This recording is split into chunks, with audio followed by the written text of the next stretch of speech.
ഇപ്പൊ നിങ്ങൾ കാണുന്നത് സാധാ പെട്ടിയല്ല, എന്റെ തലയെഴുത്തിനെ മാറ്റാൻ പോകുന്ന പെട്ടിയാണ് കേട്ടോ.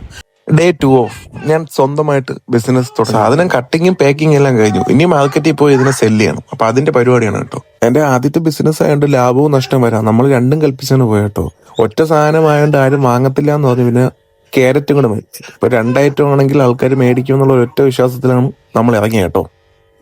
ആദ്യത്തെ പാക്കിംഗ് കണ്ടെയ്നറിലായിരുന്നു. പിന്നെ നമ്മൾ പാക്കിംഗ് ഒന്ന് ജസ്റ്റ് ഒന്ന് ചേഞ്ച് ചെയ്തു. ഈ കണ്ടെയ്നറിലാണ് നമ്മൾ ആദ്യം പാക്ക് ചെയ്തത്. ഇതിൽ വെച്ചതിന് ശേഷം സാധനം കാണാൻ പറ്റുന്നില്ല നമ്മൾ പ്രോഡക്റ്റ് കേട്ടോ. പിന്നെ പാക്കിംഗ് ഒന്ന് ചെറുതായിട്ട് മാറ്റിയിട്ടുണ്ട്. ഉമ്മ കൊണ്ട് വെച്ചാൽ ആരും മേടിക്കില്ല. പിന്നെ ഒന്ന് നോക്കിയ ഒരു പോസ്റ്റർ അടിച്ചു. പിന്നെ എല്ലാം കൊണ്ട് നേരെ നടുകൊട്ടി തന്നെ ഇറങ്ങി. എവിടെയെന്ന് വെച്ചാൽ നമ്മൾ തിരുവല്ലം പാച്ചല്ലൂർ ടോളിന്റെ അവിടെയാണ് കേട്ടോ നിന്നത്. രാത്രിയായിട്ടും ഒന്നുപോലും വിറ്റില്ല. ഇതാണ് ഏറ്റവും വലിയ കോമഡി. പിന്നെ നമ്മൾ ഒന്നും നോക്കിയില്ല. ആൾക്കാർ കാണേണ്ട രീതിയിൽ സാധനം മാറ്റിയും തിരിച്ചുമൊക്കെ വെച്ചിട്ടും ആരും ഒന്നും മേടിച്ചില്ല. അതാണ് ഏറ്റവും വലിയ ടെസ്റ്റ്. പിന്നെ രണ്ടും കൽപ്പിച്ച് നമ്മൾ നേരെ അടുത്ത സ്പോട്ടിലോട്ട് പോയി. വിഴിഞ്ഞം ബാലയാപുരം പോണെന്ന് വരില്ല. നമ്മളെ മംഗളത്തോണത്തിന്റെ അവിടെ ചെറിയൊരു മാർക്കറ്റ് ഉണ്ട്. അവിടെ കൊണ്ടു ഇതെല്ലാം കൊണ്ട് വെച്ചു. പിന്നെ പയ്യെ പയ്യെ എല്ലാം തീർന്നു. ഇതാണ് എന്റെ ഇന്നത്തെ സെയിൽ കേട്ടോ. എത്രയെന്നുള്ളത് നിങ്ങൾ കമന്റിൽ പറഞ്ഞേക്കും. അപ്പൊ ഓക്കെ, ബൈ ഗായ്സ്.